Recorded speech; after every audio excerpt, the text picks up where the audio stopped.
Principles of Economics, Book 3, by Alfred Marshall.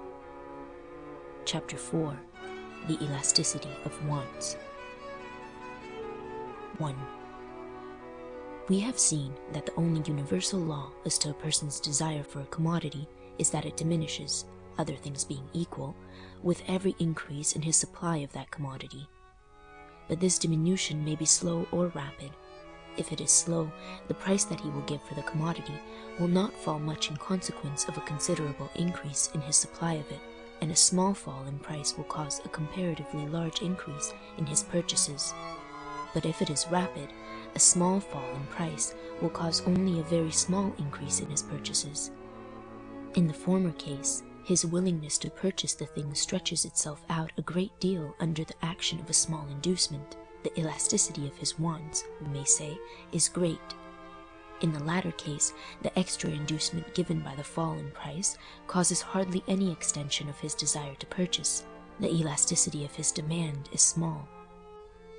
If a fall in price from, say, 16 pence to 15 pence per pound of tea would much increase his purchases, then a rise in price from 15 pence to 16 pence would much diminish them. That is, when the demand is elastic for a fall in price, it is elastic also for a rise. And as with the demand of one person, so with that of a whole market. And we may say generally, the elasticity or responsiveness of demand in a market is great or small, according as the amount demanded increases much or little for a given fall in price, and diminishes much or little for a given rise in price. 2. The price which is so high relatively to the poor man as to be almost prohibitive may be scarcely felt by the rich. The poor man, for instance, never tastes wine, but the very rich man may drink as much of it as he has a fancy for, without giving himself a thought of its cost. We shall therefore get the clearest notion of the law of the elasticity of demand by considering one class of society at a time. Of course, there are many degrees of richness among the rich, and of poverty among the poor, but for the present we may neglect these minor subdivisions. When the price of a thing is very high relatively to any class, they will buy but little of it, and in some cases custom and habit may prevent them from using it freely, even after its price has fallen a good deal. It may still remain set apart for a limited number of special occasions, or for use in extreme illness, etc. But such cases, though not infrequent, do not form the general rule. And anyhow, as soon as it has been taken into common use, any considerable fall in its price causes a great increase in the demand for it. The elasticity of demand is great for high prices, and great, or at least considerable, for medium prices, but it declines as the price falls, and gradually fades away if the fall goes so far that satiety level is reached. This rule appears to hold with regard to nearly all commodities and with regard to the demand of every class, save only that the level at which high prices end and low prices begin is different for different classes, and so again is the level at which low prices end and very low prices begin. There are, however, many varieties in detail, arising chiefly from the fact that there are some commodities with which people are easily satiated, and others, chiefly things used for display, for which their desire is almost unlimited.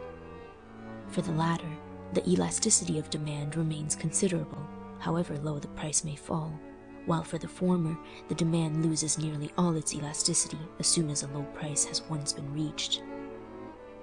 3. There are some things the current prices of which in this country are very low relatively even to the poorer classes.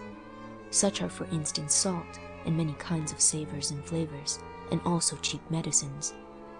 It is doubtful whether any fall in price would induce a considerable increase in the consumption of these. The current prices of meat, milk, and butter, wool, tobacco, imported fruits, and of ordinary medical attendance are such that every variation in price makes a great change in the consumption of them by the working classes and the lower half of the middle classes. But the rich would not much increase their own personal consumption of them, however cheaply they were to be had.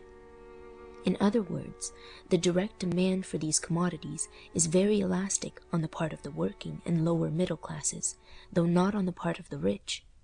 But the working class is so numerous that their consumption of such things as are well within their reach is much greater than that of the rich, and therefore the aggregate demand for all things of the kind is very elastic. A little while ago, sugar belonged to this group of commodities, but its price in England has now fallen so far as to be low relatively even to the working classes, and the demand for it is therefore not elastic. The current prices of wall fruit, of the better kinds of fish, and other moderately expensive luxuries are such as to make the consumption of them by the middle class increase much with every fall in price. In other words, the middle class demand for them is very elastic, while the demand on the part of the rich and on the part of the working class is much less elastic, the former because it is already nearly satiated, the latter because the price is still too high. The current prices of such things as rare wines, fruit out of season, highly skilled medical and legal assistance, are so high that there is but little demand for them except from the rich, but what demand there is often has considerable elasticity. Part of the demand for the more expensive kinds of food is really a demand for the means of obtaining social distinction, and is almost insatiable. 4. The case of necessaries is exceptional. When the price of wheat is very high, and again when it is very low, the demand has very little elasticity. At all events, if we assume that wheat, even when scarce, is the cheapest food for man, and that even when most plentiful, it is not consumed in any other way, we know that a fall in the price of the quartern loaf from 6d to 4d has scarcely any effect in increasing the consumption of bread. With regard to the other end of the scale, it is more difficult to speak with certainty, because there has been no approach to a scarcity in England since the repeal of the Corn Laws. But availing ourselves of the experience of a less happy time, we may suppose that deficits in the supply of 1, 2, 3, 4, or 5 tenths would cause a rise in price of 3, 8, 16, 28, or 45 tenths respectively. Much greater variations in prices, indeed, than this have not been uncommon. Thus wheat sold in London for 10 shillings a bushel in 1335, but in the following year it sold for 10d. There may be even more violent changes than this in the price of the thing which is not necessary, if it is perishable, and the demand for it is inelastic. Thus fish may be very dear one day, and sold for manure 2 or 3 days later. Water is one of the few things the consumption of which we are able to observe at all prices, from the very highest down to nothing at all. At moderate prices, the demand for it is very elastic, but the uses to which it can be put are capable of being completely filled, and as its price sinks towards zero, the demand for it loses its elasticity. Nearly the same may be said of salt. Its price in England is so low that the demand for it as an article of food is very inelastic, but in India the price is comparatively high and the demand is comparatively elastic. The price of house room, on the other hand, has never fallen very low, except when a locality is being deserted by its inhabitants. Where the condition of society is healthy, and there is no check to general prosperity, there seems always to be an elastic demand for house room, on account both of the real conveniences and the social distinction which it affords. The desire for those kinds of clothing which are not used for the purpose of display is satiable. When their price is low, the demand for them has scarcely any elasticity. The demand for things of a higher quality depends much on sensibility. Some people care little for a refined flavor in their wine, provided they can get plenty of it. Others crave a high quality, but are easily satiated. In the ordinary working-class districts, the inferior and the better joints are sold at nearly the same price, but some well-paid artisans in the north of England have developed a liking for the best meat, and will pay for it nearly as high a price as can be got in the West End of London, where the price is kept artificially high by the necessity of sending the inferior joints away for sale elsewhere. Use also gives rise to acquired distastes as well as to acquired tastes. Illustrations which make a book attractive to many readers will repel those whose familiarity with better work has rendered them fastidious. A person of high musical sensibility in a large town will avoid bad concerts, though he might go to them gladly if he lived in a small town where no good concerts are to be heard, because there are not enough persons willing to pay the high price required to cover their expenses. The effective demand for first-rate music is elastic only in large towns. For second-rate music, it is elastic both in large and small towns.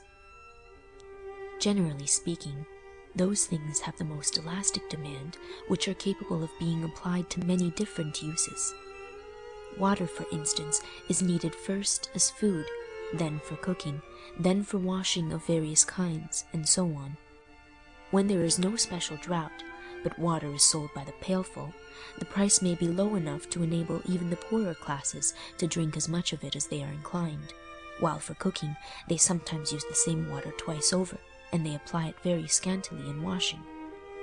The middle classes will perhaps not use any of it twice for cooking, but they will make a pail of water go a good deal further for washing purposes than if they had an unlimited supply at command. When water is supplied by pipes and charged at a very low rate by meter, many people use as much of it even for washing as they feel at all inclined to do. And when the water is supplied not by meter but at a fixed annual charge, and is laid on in every place where it is wanted, the use of it for every purpose is carried to the full satiety limit. On the other hand, demand is, generally speaking, very inelastic, firstly for absolute necessaries, as distinguished from conventional necessaries and necessaries for efficiency, and secondly for some of those luxuries of the rich which do not absorb much of their income. 5.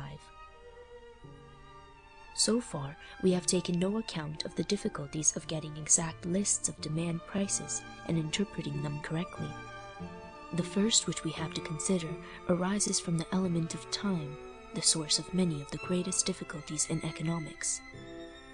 Thus, while a list of demand prices represents the changes in the price at which a commodity can be sold consequent on changes in the amount offered for sale, other things being equal, yet other things seldom are equal in fact over periods of time sufficiently long for the collection of full and trustworthy statistics. There are always occurring disturbing causes whose effects are commingled with, and cannot easily be separated from, the effects of that particular cause which we desire to isolate. This difficulty is aggravated by the fact that in economics the full effects of a cause seldom come at once, but often spread themselves out after it has ceased to exist. To begin with, the purchasing power of money is continually changing and rendering necessary a correction of the results obtained on our assumption that money retains a uniform value. This difficulty can, however, be overcome fairly well, since we can ascertain with tolerable accuracy the broader changes in the purchasing power of money. Next come the changes in the general prosperity and in the total purchasing power at the disposal of the community at large. The influence of these changes is important, but perhaps less so than is generally supposed. For when the wave of prosperity is descending, prices fall, and this increases the resources of those with fixed incomes at the expense of those whose incomes depend on the profits of business.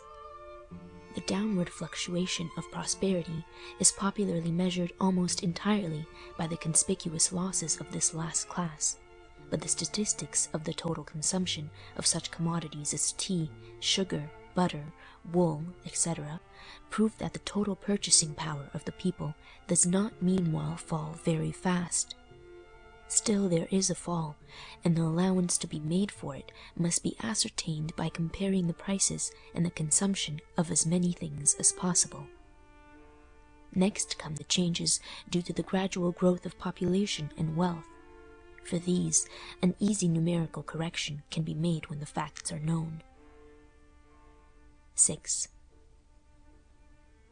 Next, allowance must be made for changes in fashion and taste and habit, for the opening out of new uses of a commodity, for the discovery or improvement or cheapening of other things that can be applied to the same uses with it. In all these cases, there is great difficulty in allowing for the time that elapses between the economic cause and its effect. For time is required to enable a rise in the price of a commodity to exert its full influence on consumption. Time is required for consumers to become familiar with substitutes that can be used instead of it, and perhaps for producers to get into the habit of producing them in sufficient quantities. Time may be also wanted for the growth of habits of familiarity with the new commodities and the discovery of methods of economizing them. For instance, when wood and charcoal became dear in England, familiarity with coal as a fuel grew slowly. Fireplaces were but slowly adapted to its use, and an organized traffic in it did not spring up quickly, even to places to which it could be easily carried by water. The invention of processes by which it could be used as a substitute for charcoal in manufacture went even more slowly, and is indeed hardly yet complete. Again, when in recent years the price of coal became very high, a great stimulus was given to the invention of economies in its use, especially in the production of iron and steam, but few of these inventions bore much practical fruit till after the high price had passed away. Again, when a new tramway or suburban railway is opened, even those who live near the line do not get into the habit of making the most of its assistance at once, and a good deal more time elapses before many of those whose places of business are near one end of the line change their home so as to live near the other end.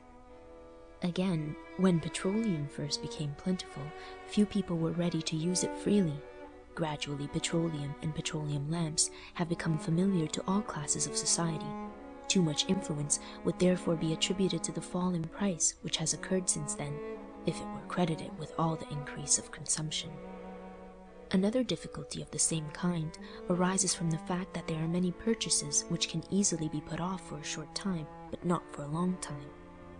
This is often the case with regard to clothes and other things which are worn out gradually, and which can be made to serve a little longer than usual under the pressure of high prices. For instance, at the beginning of the cotton famine, the recorded consumption of cotton in England was very small. This was partly because retail dealers reduced their stock, but chiefly because people generally made shift to do as long as they could without buying new cotton goods. In 1864, however, many found themselves unable to wait longer, and a good deal more cotton was entered for home consumption in that year, though the price was then much higher than in either of the preceding years. For commodities of this kind, then, a sudden scarcity does not immediately raise the price fully up to the level which properly corresponds to the reduced supply.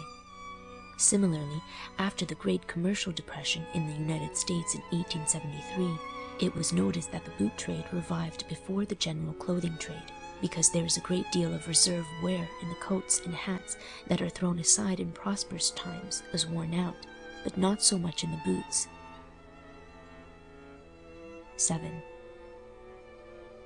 The above difficulties are fundamental, but there are others which do not lie deeper than the more or less inevitable faults of our statistical returns. We desire to obtain, if possible, a series of prices at which different amounts of a commodity can find purchasers during a given time in a market. A perfect market is a district, small or large, in which there are many buyers and many sellers also keenly on the alert and so well acquainted with one another's affairs that the price of a commodity is always practically the same for the whole of the district. But independently of the fact that those who buy for their own consumption and not for the purposes of trade are not always on the lookout for every change in the market, there is no means of ascertaining exactly what prices are paid in many transactions.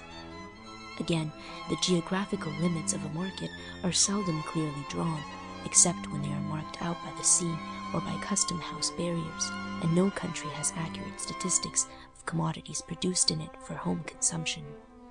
Again, there is generally some ambiguity even in such statistics as are to be had. They commonly show goods as entered for consumption as soon as they pass into the hands of dealers, and consequently an increase of dealers' stocks cannot easily be distinguished from an increase of consumption. But the two are governed by different causes. A rise of prices tends to check consumption, but if the rise is expected to continue, it will probably, as has already been noticed, lead dealers to increase their stocks. Next, it is difficult to ensure that the commodities referred to are always of the same quality. After a dry summer, what wheat there is exceptionally good, and the prices for the next harvest year appear to be higher than they really are. It is possible to make allowance for this, particularly now that dry Californian wheat affords a standard. But it is almost impossible to allow properly for the changes in quality of many kinds of manufactured goods.